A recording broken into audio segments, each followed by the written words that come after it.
All that jazz. All That Jazz. All That Jazz. Perfect movie. I mean, All That Jazz is a masterpiece. I mean, I think it's incredible. It's showtime, folks. There are few films more beloved and celebrated than 1979's All That Jazz, directed by Bob Fosse. The only man ever to have won an Oscar for Cabaret, Emmy for Liza with a Z, Tony for Pippin, all in the same year. With its examination of show business and the artistic pursuit of perfection, it's easy to see why All That Jazz resonates with many creatives involved in the industry. The film is a favourite of Fincher, Scorsese and Kubrick, who upon release reportedly called it the best film I think I have ever seen. You suppose Stanley Kubrick ever gets depressed? But the appeal of All That Jazz extends far beyond just those involved in the industry, and is completely universal in nature. I'm basically a showman, so I don't think I would try anything that I didn't think had some wider appeal than just my own life. So what exactly makes All That Jazz special? How is All That Jazz, a film which released over 45 years ago, still able to distinguish itself from other musicals and resonate with modern audiences? I think I alternate between being shy and then there's a certain extrovert part of me. And all the stuff that was used in the film, I thought would be interesting to other people. And I think it's proven that way. At its core, All That Jazz is largely an autobiographical film, which incorporates many different aspects of Bob Fosse's life and career. Well, it's, the history of it is odd because I was in the hospital myself and had been ill. You had a heart attack, and I had a heart attack and open heart surgery.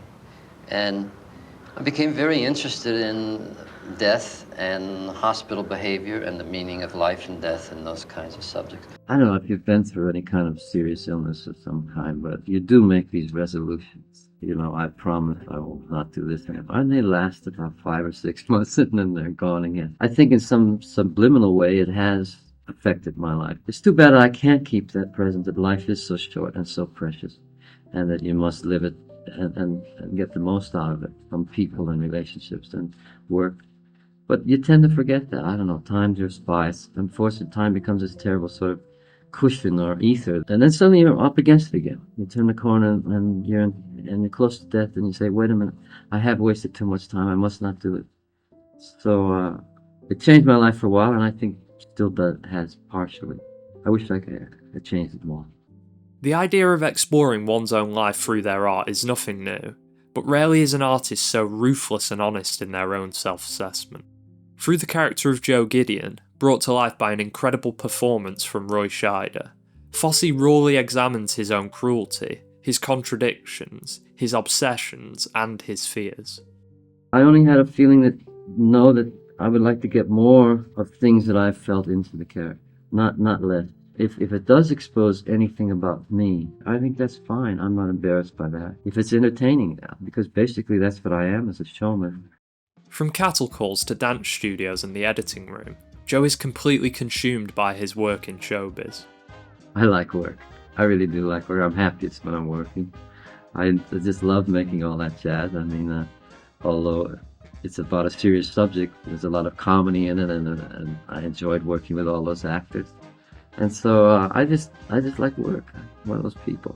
I think that I would be better off if I could get away from work sometimes and not let it eat at me and not be so obsessed with it. But it doesn't happen. Joe is also addicted to women, cigarettes, booze, and prescription drugs.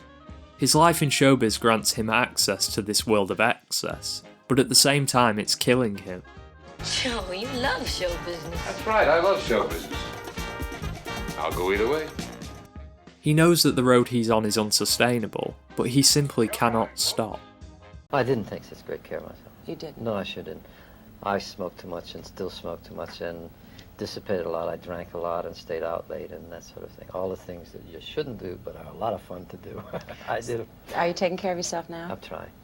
Bob Fosse's exploration of himself through the character of Joe Gideon is truly fascinating. Brilliant but flawed, Bob and Joe's lives are a lived contradiction. And at a certain age, you don't give up trying to correct the flaws in your character, but you make some little decision to try to live with them and make the best you can out of them. I do try not to become involved with people I work with, but it's very difficult. You're thrown into a stressful situation. They are very attractive women, and they have a sort of need for the director and choreographer, so there's all sorts of things going on. Infused in this deeply personal character study is Fosse's exceptional and timeless use of song and dance. Dancing, to me, I can get no other feeling like it, especially when things are right. When you're dancing well, or when you're choreographing something for a group of dancers and it's all working, it's a great sensation. It's like some execution in athletics, like high jumping or pole vaulting, that thrill that they must get, or a ski jump or something. Mm-hmm. Or you don't even have to be that, skilled professionally at it. The fun that any of us get doing anything, we feel right, and dancing has given me that. So I'm eternally grateful. One of All That Jazz's best examples of using song and dance can be found from the outset with the cattle call sequence.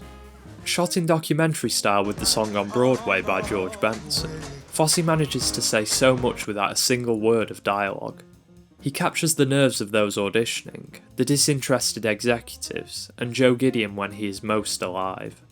Joe is meticulous in his craft, assessing the hundreds of dancers before him to find those who can help execute his vision. It is an arduous and repetitive process that is presented so stylishly. Bob choreographed for the screen, for the frame, and a lot of people said, well, you never see the dancers' bodies, Right. which is not quite true. But the movement in the frame is what carries you from place to place, and Bob always did that with either dance or with people. All of the film's songs and musical numbers carry thematic and emotional weight, and because All That Jazz is set in the world of dance, the musical numbers are integrated seamlessly. A lot of dancing are a series of paintings put together with dissolves. The film flows so smoothly from dance to drama, from fantasy to reality, and Bob doesn't just capture this with movement in the frame, but also via editing. I like shooting and editing a great deal, particularly editing I like. The winner is Alan Heim for All That Jazz. All That Jazz mainly uses cuts, with the rare dissolve to carry us from place to place. Every cut serves a purpose, and the way some of the dance sequences are captured is simply incredible. Alan Heim navigates space so fluidly and effectively that it's little wonder All That Jazz won the Academy Award for Best Editing.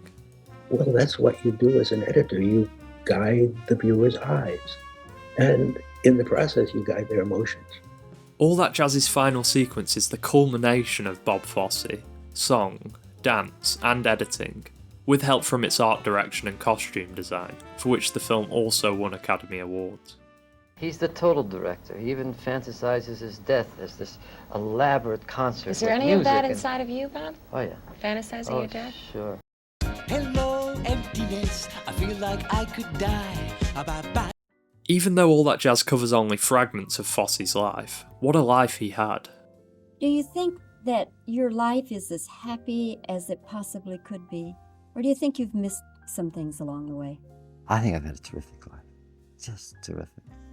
And I hope it goes on and on and on and on. You have no regrets then? No, I don't. I have minor regrets, but not major ones. I find Fosse to be such a fascinating individual. He lived life on his own terms and knew exactly who he was, and with this understanding he created one of cinema's most enduring and personal masterpieces. In my opinion, All That Jazz is one of, if not the greatest musical ever made, and cinema at its absolute best.